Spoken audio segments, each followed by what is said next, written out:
new government that we are going to be putting in place is a Deline Got'ine Government. It's a combined public system with Aboriginal component attached to it. Our leaders wanted to make sure that Aboriginal component of governance within the community is very strong. It's front and center. And in order to do that, we've had to create a government that was predominantly Aboriginal in its representation, because the community had 95% Aboriginal people in the community. And so when we started the negotiations on the model, we ended up with having 75% representation of Aboriginals and 25% representation from general public.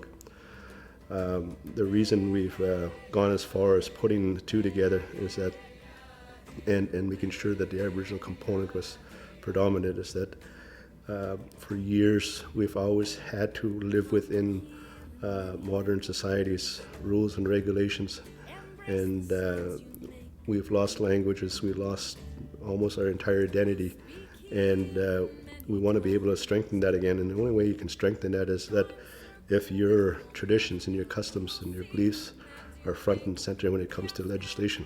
And so the elders wanted to make sure that was the number one thing.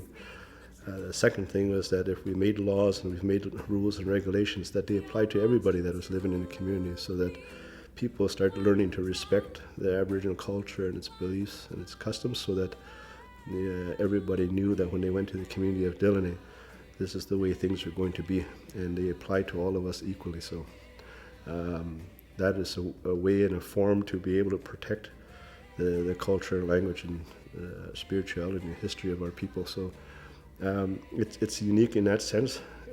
We didn't go as far as defining what an Aboriginal was in the treaty, and that was really important, because we're everything. We're housing, we're justice, we're health, and so you couldn't simply say, well, your culture and your custom is this, and you guys go live in a corner, right? It's everything that an Aboriginal does to survive, and we've survived for thousands of years before being in contact with the Europeans, right? So it's going to be an interesting model. It's the beginning, and we have to start somewhere to change.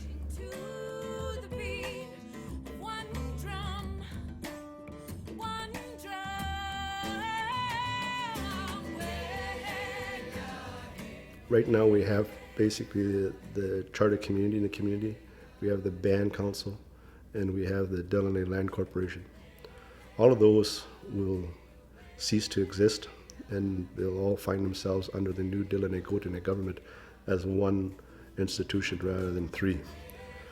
The reason we've done that is the elders always said, look, we've only wanted one boss, and we ended up with thousands. We're going to revert back to having one boss. An Aboriginal will be head of this government, and we're going to try to simplify life for people.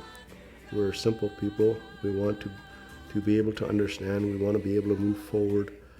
But if it's too complicated, we tend to stand by and watch as other people move forward, because they have the ability to move forward and we don't. So we will move forward and we will advance, but we'll do it our way.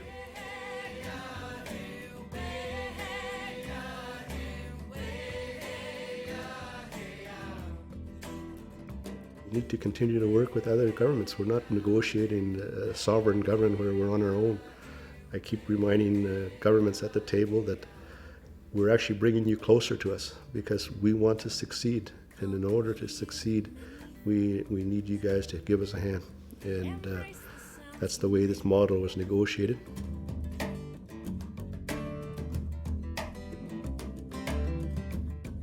Decisions that this new government will make in the future, the main council basically makes all the decisions. The beneficiaries board will run the land claims component of it. They will advise the new government as to the decisions that should be made. And in the end, annually we'll have an assembly that we report on all the activities of the government. Everybody can be involved, learning and understanding, and also encouraging or coming up with new ideas for the new government. And we need to make sure that people understand that's we've heard them when we were negotiating the new model of governance. We made sure that people got to vote and select who they want them to represent them. We've also heard that on the beneficiaries board side that members outside the community wanted to be involved, so they get to run for office there also and to get to vote. And we've also heard about making sure that the government is accountable. And so we've built mechanisms in the government where the new government would have to put in place rules and regulations dealing with disclosure, conflict of interest, making sure that we're accountable on every aspect. With your mask down, you will see the plans you make. We are standing on the shoulders of giants. The main government itself would get funded from the federal government when we're delivering programs, and we've drawn down jurisdictions like social services or health. The territorial government would fund that component of it. We'll also be able to raise revenues through taxes.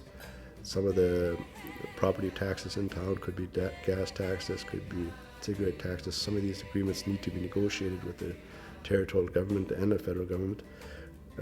We'll also be able to get revenues from GST and from payroll taxes that our individuals all pay taxes right now. So there's a bunch of different forms of generating revenue.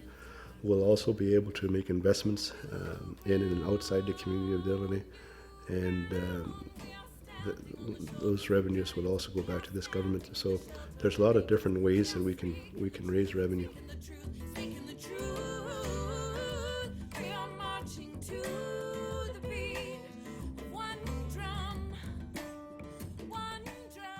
We're going to be drawing down basically the band powers, the municipal powers, and the land corporation powers. I would, me personally, prefer to see we draw down more, but it's all related to capacity. And I think for me, if we were to draw down additional powers, or else if we can do it sort of immediately in the future, I would deal with housing, I would deal with education, and I will also deal with the social envelopes and the economy. For me, all of those are tied together.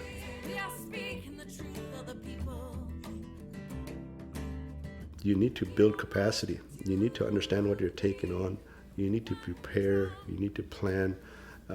So it's also making sure that people are continuing to go to school while you're negotiating, making sure that they're getting degrees, making sure that you start working towards simplifying the systems if that's what you're going to do, because we're taking 3 systems right now, whether it's accounting or administrative systems, and we're combining them to one. So we have all our administrative staff right now concentrating on putting that all under one roof, explaining how it'll work and stuff like that. So there's a lot of work that has to take place prior to, but there's also a very detailed implementation plan and transition plan that will support that initiative. So we have those in place so that we're not, when we're moving to the new, we know exactly what we're doing when we're moving to the new, and that's all in place.